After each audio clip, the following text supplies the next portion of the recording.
后来台北市这个小男童是由儿童福利联盟所委托的义母苦毒死亡。国民党的立委王玉敏是儿童福利联盟的董事，所以嘛来加入到这件风波。王玉敏今仔日现身伫个立法院来宣布讲，伊请示儿童福利联盟的董事，但是也是互民进党炮轰讲是断尾求生。王玉敏来回击，讲请民进党莫转移焦点，重点是爱整顿社会安全网。早安。来到立法院签到担任立法联盟董事，牵涉北市苦毒囡仔事件风波的国民党立委王玉敏，访问到今日请示，直到签到煞才讲出这句话。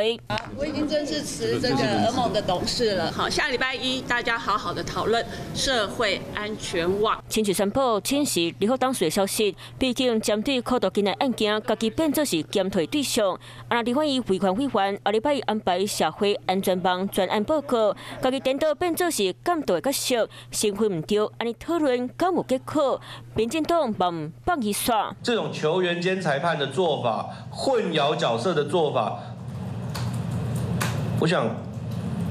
我觉得王玉敏委员应该适可而止，甚至我看到很多人在说，也许他该辞的是立委。民进党不要再转移焦点，谢谢大家。真的今天招委来排案，才可以真正做到利益回避。断尾求生。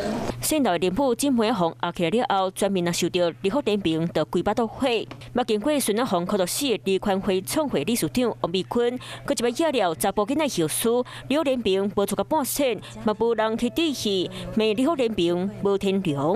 就是我需要去查证这件事情，资料都提交给检方了。各界都希望说这个能够做到确实做到利益回避的部分，我想他现在也正式的请辞了，还是把重点放在这个政策上面比较重要。赶紧替家己人讲话，林母甲囡仔苦毒死的案件，互社会拢调查轻。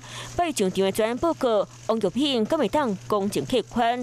迄只是大细目，看悬无看低，外界拢等你看。